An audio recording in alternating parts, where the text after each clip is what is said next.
Hello students, welcome to Power Tutorials. So today we are going to discuss part 2 of chapter 2, which is acids, bases and salts of NCERT science textbook of class 10. So before going to this starting this chapter, I suggest you to check my part 1 video where I have explained what are acids, what are bases and what are salts with general examples, and also have explained what are indicators, that is natural indicators of litmus paper, and also artificial indicators, that is phenolphthalein and methyl orange, and also have explained olfactory indicators, like the indicators which we can detect with the help of smell.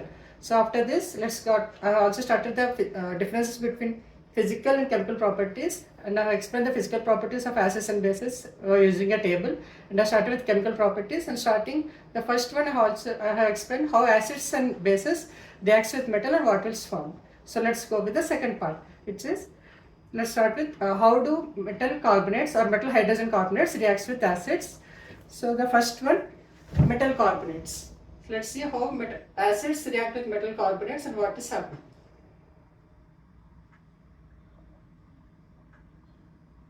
So to perform this experiment, let's take a test tube and attach it to a stand.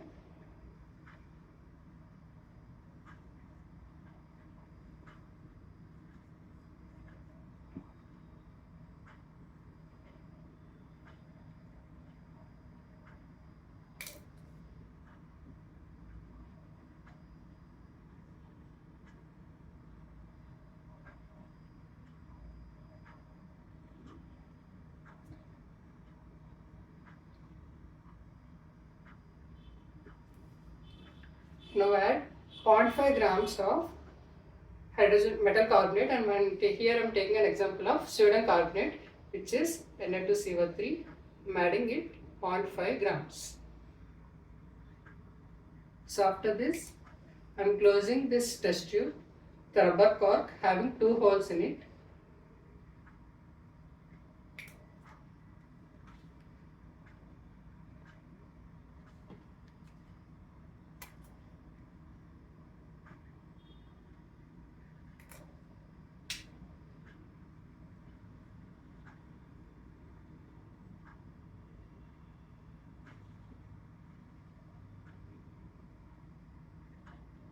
So this is called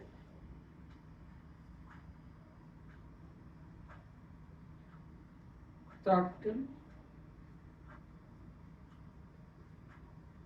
funnel.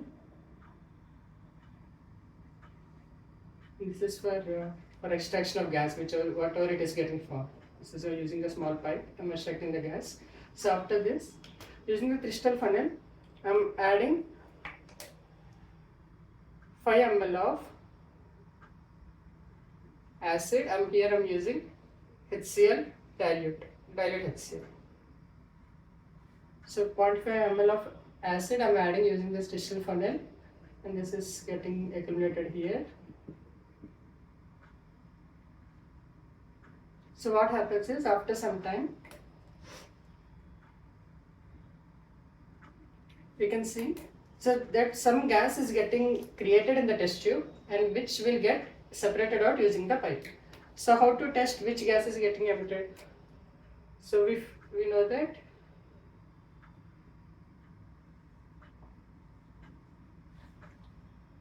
it is getting carbon dioxide. So how to test carbon dioxide? So what are the gas? So the test for carbon dioxide is a line test. So what you have to do is, after the gas is getting emitted out, using this pipe, take a test tube which is having calcium hydroxide in it.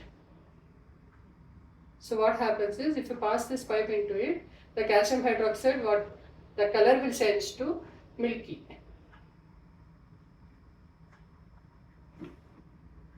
So that will turn to milky. So let's see the reaction.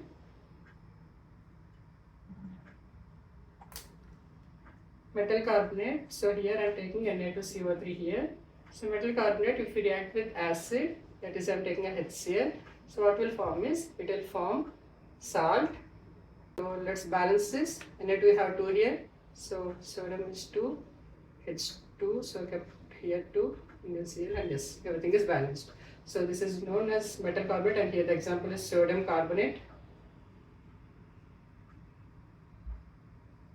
This is hydrochloric acid.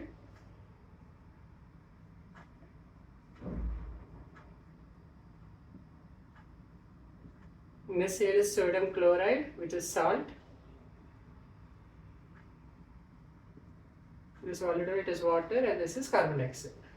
So in generic form we can say that if sodium, that is metal carbonate, if reacting with acid,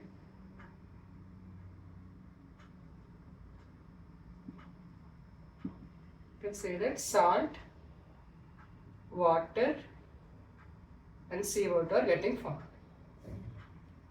So the test for CO2 is that if you pass CO2, that CO2 to calcium hydroxide, so what it will form? It will turns into milky. The calcium hydroxide will turn into milky. So this is the test. You can confirm that carbon dioxide has been formed. So let's repeat the experiment.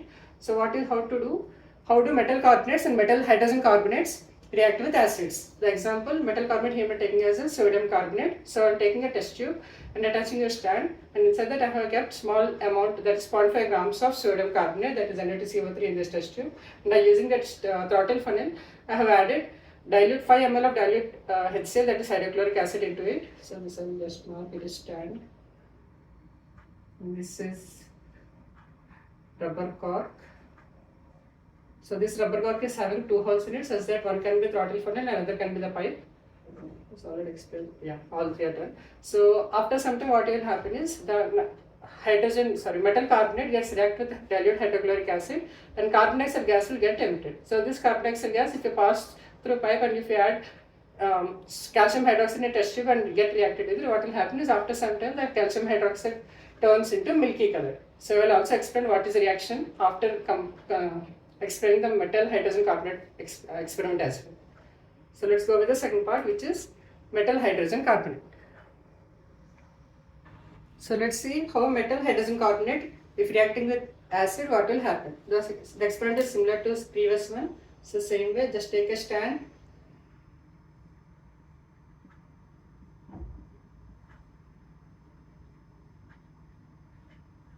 take a test tube to it,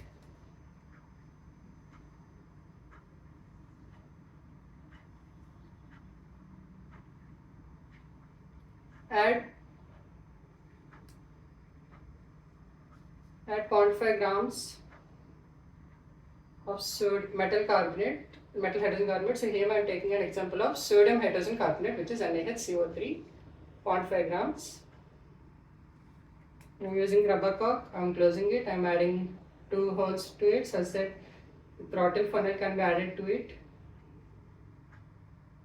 in the pipe, so that the gas emitted can be collected. And using the throttle funnel, I am adding 5 ml of hydrochloric acid, that is dilute hydrochloric acid.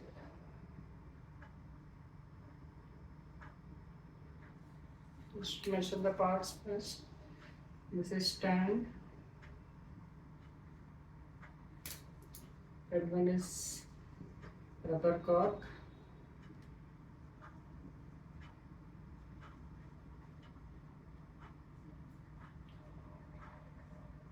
Test tube. So what I have done, I have added 0.5 grams of sodium hydrogen carbonate to it, and I have also added 5 ml of dilute hydrochloric acid. So what happens after some time, we can see that carbon dioxide gas will get emptied out. In the same test which I have performed previously, that the test tube the pipe has to be inserted into a test tube which is having calcium hydroxide in it. So what happens is after some time the calcium hydroxide will turn into milky color. So the experiment, we can say in short with terms of chemical formula, that is sodium hydrogen carbonate, if reacted with HCl, it forms NaCl. Whereas water also is also the solution, and carbon dioxide is a gas, so it will get emptied out. And if this reacted with calcium hydroxide, what will become? It will turn into milky. So with respect to word equation, you can see that metal hydrogen carbonate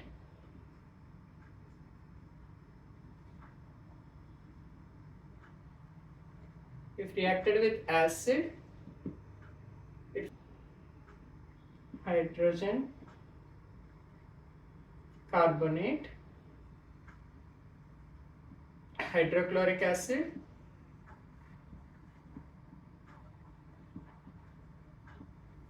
this is sodium chloride, which is salt, dioxide. So let's repeat the experiment. Take a test stand, attach a tester to it, add 0.5 grams of sodium hydrogen carbonate to it, and add 5 ml of dilute hydrochloric acid using the throttle funnel.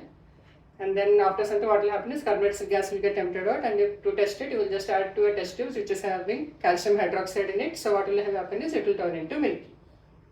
So let's see this part separately and find out what is happening in detail. So the part which I have just explained, that CO2 if reacted with CaOH twice, so what will happen? CO3 will be formed along with water. So this is carbon dioxide,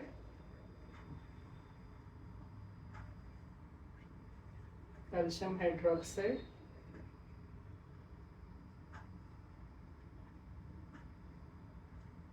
this is CO3, that is calcium carbonate. We also call this as limestone, which is white in color. So this will combine with water to form as milky water.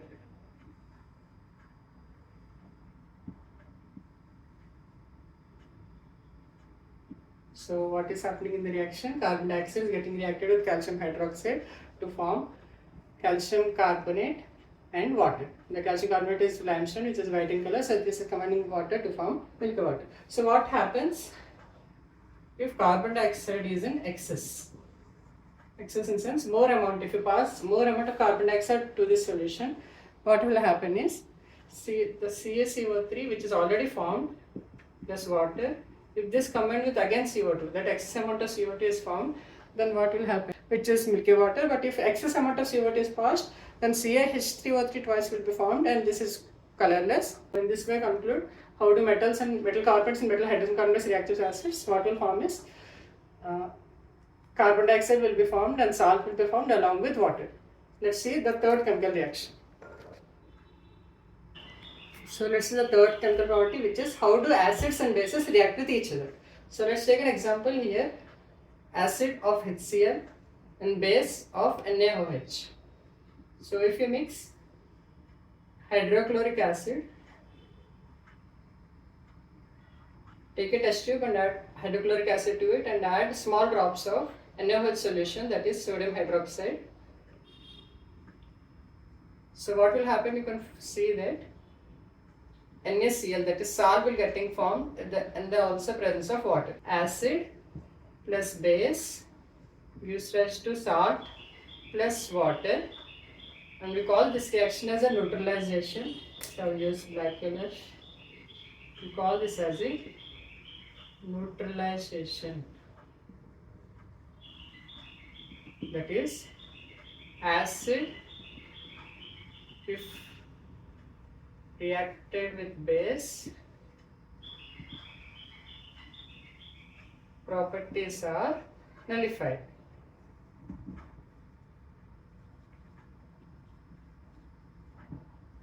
The same way, vice versa as well, that if base solution is present, if you are adding acid to it, then also the properties of base will get nullified, and it is formed as a neutral product, which is salt, NaCl, and also water will be get created.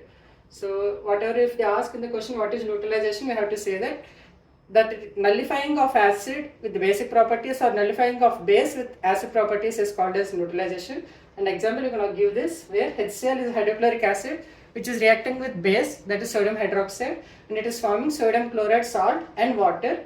So in the basic part you can say that acid plus base gives rise to salt and water. So let's see the another chemical property. Now let's see what happens when metal oxides are reacted with acids. So for this, just take a beaker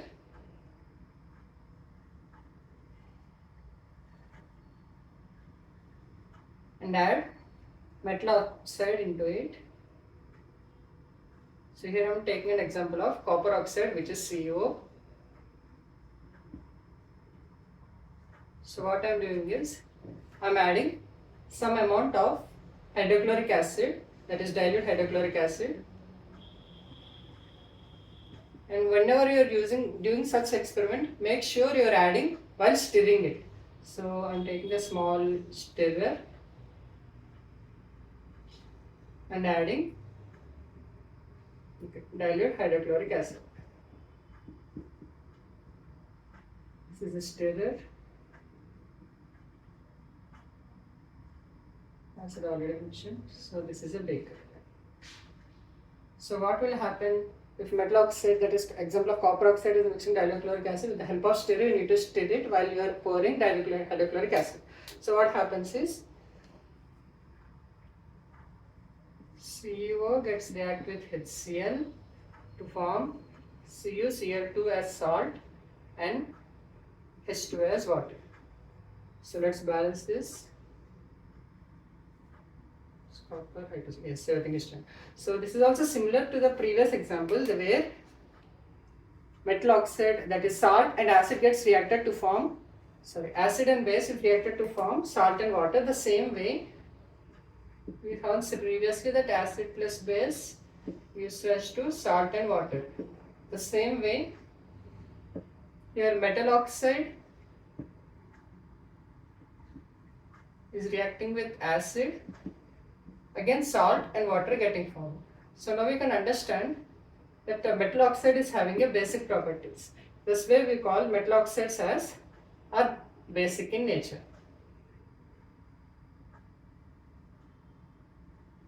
So what is happening if metal oxides are getting reacted with acids, that is example of, okay, I'll write the property here, which is copper oxide, hydrochloric acid,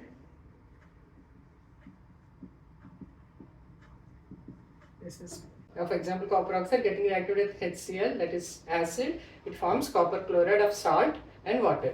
It is similar to the previous experiment where acid and bases are getting reacted with salt and water. So here can we understand that metal oxides are basic in nature, thus why it is forming salt and water as a product. Let's see another equation. So now let's see what happens if non-metal oxides get reacted with base. So for this, I am taking a test tube. The base here I am taking calcium hydroxide. This experiment we already done while we are testing CO2 presence. So CO2 is nothing but the non-metal oxide here. So when we pass CO2 to base, that is CaOH, what is getting formed? Salt and water. CO2 plus CaOH plus base, giving rise to salt and water. Same way here, if you use non-metallic oxide, if combined with base, this is also forming salt and water. So now we can understand that non-metallic oxide is having acidic properties. So it might ask in an MCQ question, non-metallic oxides contain which properties, acidic or basic? I have to say it is acidic because if it is reacting with base, it is also forming the same reaction with respect to acid, that is salt and water. So here CO2 is carbon dioxide, that is non-metallic oxide. CaOH is calcium hydroxide.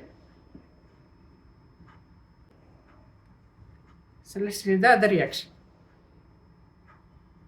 So before going to the next experiment, let's recap with all the chemical reactions we just saw. The first one is reacting of acid or base with metal. So what is happening if these are mixed? So acid and metal, if reacted, it is forming sodium zinc. Whereas the second condition, if acids react with metal carbonate hydroxide, and if it turns to milky, then we will call it as a presence of CO2 is present. And if excess CO2 is present, again the milky will turn to white water because it is forming NaHCO3 twice product. Let's see the third reaction, that is acids plus bases. That is, if acid is present and if you are adding base to it, then the property get nullified when we call this reaction as a neutralization reaction, because the property of acids get diminished with adding base. In the same way, if base is present and if you are adding acid to it, then also the properties get diminished. Let's see the fourth one. that metal oxides are having basic properties, whereas non-metal oxides are having acid properties. Because here we can understand acid plus base is saltless water, whereas non-metal oxide plus base saltless water. So this is this is acidic, whereas metal oxides basic plus acid gives rise to salt and water. So in this way, all the chemical properties are explained, and this is a recap of it. For details, you can just check the previous part. So let's move to the second other chemical property. So let's see what is the electrical conductivity of acids and bases, whether they pass current through it or not. Yes.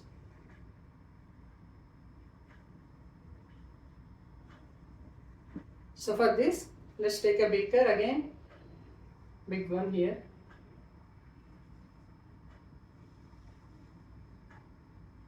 Take 2 electrodes.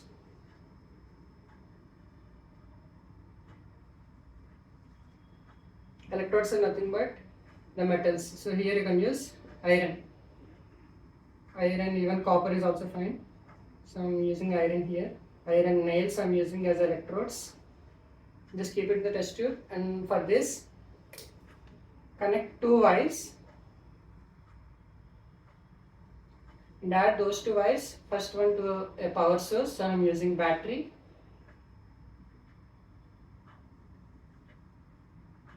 For safety, use a switch and connect to a bulb.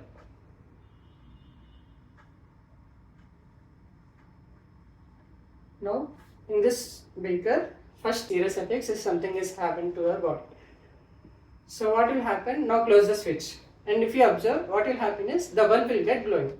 So what we can confirm, that the current which is passing through this needle, that is nail, get interacting with the solution, and the same current is getting passed through this electrode, and it is having a complete solution. That's why the bulb will glow. So we can conclude that acid, same way, now replace HCl with dissolved water. So what are the bases which are soluble in water? We call them as alkaline. So whichever bases are alkaline nature, just use those part here. Alkaline is nothing but bases soluble in water. So not all bases are soluble in water. So whichever is soluble in water, use that here in this experiment and use that basic solution. So what will happen if you close the switch? Again the bulb glows. So you can conclude that base also conducts electricity, which are soluble in water. So the conclusion is, if you add acid base to a beaker which is having electrodes and current is passing through it, then the bulb glows, which is indicating that both conducts electricity.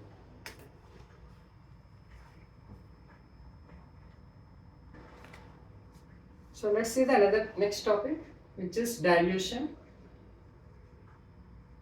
So dilution is nothing but the addition of water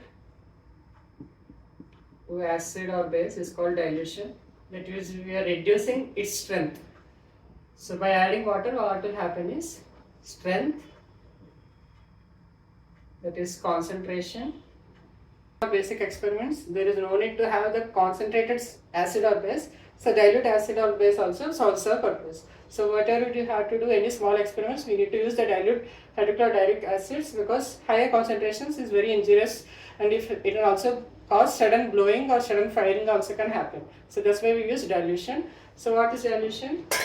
It's the addition of water to acid or base. So just take a test tube, have a concentrated H2SO4, make sure you have glows to it, and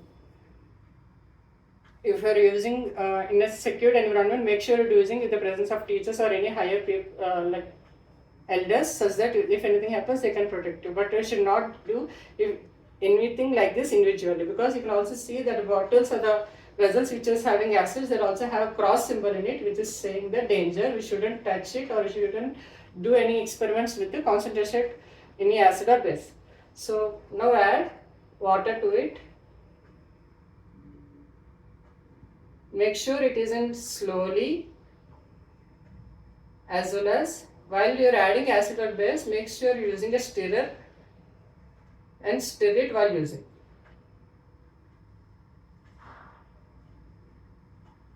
So adding drops wise water to an acid or base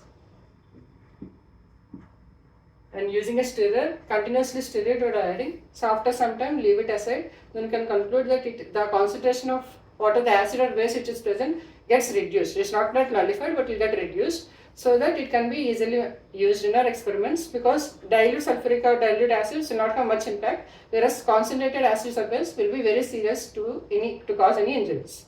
So dilution is nothing but the addition of water to an acid or base which reduces the strength or concentration of acid or base respectively.